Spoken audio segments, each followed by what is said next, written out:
Assalomu alaykum qadrli kuzatuvchilar. Siz bilan o'qituvchingiz Usmonova Nodira Bahojirovna. Bugun biz siz bilan 4-sinf ona tili darsining chiqish kelishigi mavzusini mustahkamlaymiz. Kanalimga obuna bo'lishni unutmang. Oldinda yanada qiziqarli darslar bor. Qorboboning soqoliga o'rin payt kelishigidagi otlarni topib yozing. Endi chiqish kelishigidagi otlarni topib yozing. 63-mashq. Siz oilangiz bilan O'zbekistonning qaysi viloyatiga borgansiz? Qadimiy shaharlar haqida bilgan ma'lumotingizni yozing. Chiqish kelishiga qatnashgan so'zlarning tagiga tegishlicha chizing. O'zbekistonda ko'plab diqqatga sazovor qadimiy me'moriy yodgorliklar mavjud. Samarqanddagi Registon maydoni, Go'ri Amir maqbarasi va Shohizinda majmuasi, Buxorodagi Minorai Kalon, Xivadagi Ichan qala, Shahrisabizdagi Oqsaroy kabi tarixiy obidalar dunyo bo'ylab sayyohlarni o'ziga jalb etib kelmoqda. Ushbu yodgorliklar o'ziga xos bezaklari, naqshlari va me'moriy uslublari bilan ajralib turadi. O'zbekistonimizdagi qadimiy shaharlar, yodgorliklar va betakror me'morchilik xalqimizning o'tmishidan hikoya qilib, har bir tashrif buyurgan insonga chuqur taassurot qoldiradi. Demak, 63-mashqni bajarishni boshladik. 63-mashqda 6 ta me'moriy yodgorliklar tasviri berilgan. Biz mana shu me'moriy yodgorliklar qayerda joylashganini aniqlab, matnlar tuzamiz. Tuzgan matnimizda chiqish kelishiga qatnashgan bo'lishi shart. Quyidagi rasmda Ko'kaldosh madrasasi tasvirlangan. Hozir Ko'kaldosh madrasasi haqida matn tuzamiz. Ko'kaldosh madrasasi. Ko'kaldosh madrasasi Toshkent shahridan joy olgan eng qadimiy tarixiy obidalardan biridir. Madrasa peshtoqidagi naqshlar ko'k qoshinlardan yasalgan bo'lib, binoga o'ziga xos ko'rk bag'ishlaydi. Hovliga kirilganda darvozadan boshlab ikki tomondagi hujralardan qadimiy ilm maskani ruhi seziladi. O'sha hujralarda talabalar diniy va dunyoviy ta'lim olganlar. Ko'kaldosh madrasasi Chorsuv bozoridan uncha uzoq joylashmaganligi uchun qadimda ham odamlar bu yerdan tez-tez o'tib madrasaning diqqatga sazovorligini ko'rib ketishgan.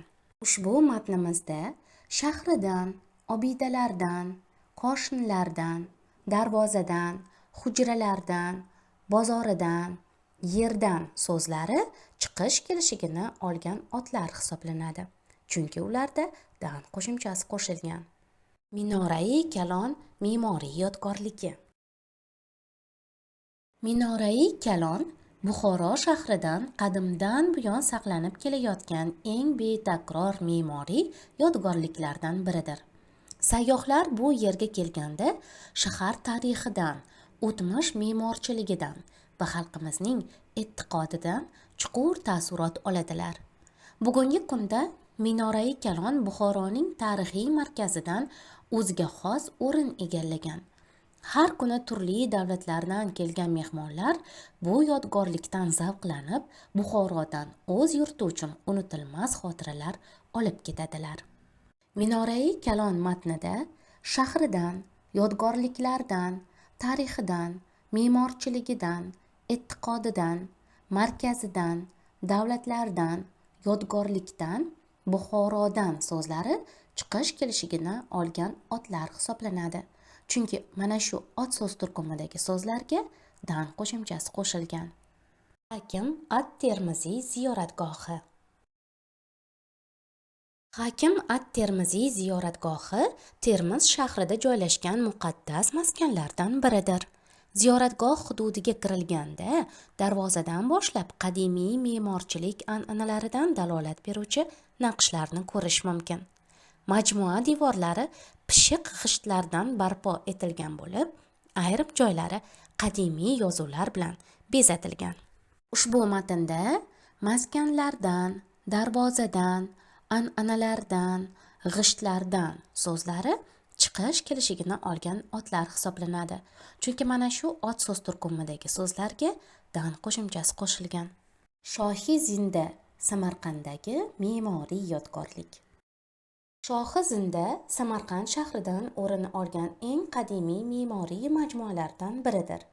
Shohi Zindaga kiraverishda odamni uzun zinapoyalardan boshlanuvchi yo'lak kutib oladi. Majmuaga kelgan sayyoh har bir burchakdan o'tmish nafasini sezadi. Shohi Zindadan turib, Samarqand osmonidan jilvalanayotgan tarixiy manzara sayyohlarning qalbidan o'chmas taassurot qoldiradi. Berilgan matnda shahridan, majmualardan, zinapoyalardan, burchakdan, Shohi Zindadan, osmonidan, qalbidan so'zlari chiqish kelishigini olgan otlardir. Chunki mana shu ot so'z turkumidagi so'zlarga dan chiqish kelishiga qo'shilgan. Go'ri Amir me'moriy yodgorligi. Go'ri Amir me'moriy yodgorligi. Go'ri Amir Samarqand shahridan dunyoga tanilgan eng mashhur me'moriy yodgorliklardan biridir. Bu maqbara buyuk sarkarda Amir Temurdan va uning avlodlaridan qolgan tarixiy merosdir.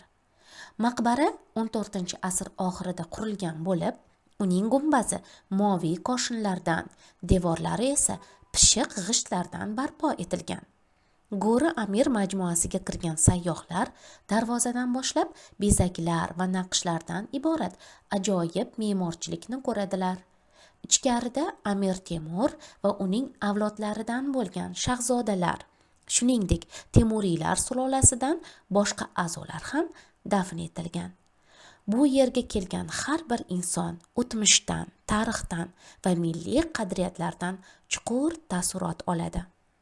Ushbu matnimizda shahridan, yodgorliklardan, Amir Temurdan, avlodlardan, koshinlardan, g'ishtlardan, naqshlardan, darvozadan, avlodlaridan, sulolasidan, o'tmishdan, tarixdan, qadriyatlardan so'zlari chiqish kelishigini olgan otlar hisoblanadi. Oqsaroy me'moriy yodgorligi. Oqsaroy me'moriy yodgorligi. Oqsaroy O'zbekistonning Qashqadaryo viloyati Shahrisabz shahrida joylashgan tarixiy me'moriy obidadir. Bu saroy buyuk sarkarda Amir Temur tomonidan qurilgan. Oqsaroy Amir Temurning eng ulkan hukmdorlik qarorgohlaridan biri bo'lib, u yerda davlat ishlari yuritilgan, elchilar qabul qilingan va tantanali marosimlar o'tkazilgan. Berilgan matnimizda tomonidan, qarorgohlaridan so'zlari chiqish kelishigini olgan otlar hisoblanadi. Hurmatli o'quvchilar, siz ham qadimiy shaharlar haqida, ziyoratgohlar haqida bilgan ma'lumotlaringizni yozing. Albatta yozgan matningizda chiqish kelishigini aniqlab tagiga tegishlicha chizing. 64-mashq. Qishki o'yinlar mavzusida qisqacha matn tuzing. Matndagi o'rin-payt va chiqish kelishiga qo'shimchalarning tagiga chizing. Demak, tuzgan matningizda o'rin-payt va chiqish kelishigini olgan otlar qatnashishi kerak ekan. Qishki o'yinlar mavzusida taxminan quyidagicha matn tuzib yozish mumkin. Qishda bolalar turli o'yinlar o'ynaydilar. Ularning eng sevimli mashg'ulotlaridan biri xokkeydir. Xokkey odatda muz maydonida maxsus tayoq va shayba yordamida o'ynaladi. O'yinchilar bir jamoada harakat qilib, shaybani maydon markazidan darvozaga yo'naltirishga harakat qiladilar. Xokkey o'yinida shaybani raqibdan olib qo'yish, tez yugurish va muvozanatni saqlash muhim hisoblanadi. Xokkey qishda eng qiziqarli va foydali o'yinlardan biri sanaladi. Siz ham mana shunday qilib qishki o'yinlar mavzusida qisqacha matn tuzib yozishingiz mumkin. Tuzgan matningizda albatta o'rin-payt va chiqish kelishigini olgan otlar qatnashsin. Matnni tuzib bo'lganingizdan so'ng o'rin-payt va chiqish kelishigidagi otlarning tagiga tegishlicha chizing. Bugungi uyga vazifa 65-mashq. Darvozadan chiqdi, maktabdan keldi, teatrdan zavq oldi, muzeydan chiqdi. So'z birikmalari ishtirokida gaplar tuzib yozing. 65-mashqda berilgan so'z birikmalari yordamida taxminan quyidagicha gaplar tuzib yozish mumkin. Haydovchi ehtiyotkorlik bilan darvozadan chiqdi. Dilorom bugun ertaroq maktabdan keldi. Sarvinoz sahnadagi ertakni tomosha qilib, teatrdan zavq oldi. Akmal qadimiy buyumlarni tomosha qilib bo'lgach, hayrat bilan muzeydan chiqdi.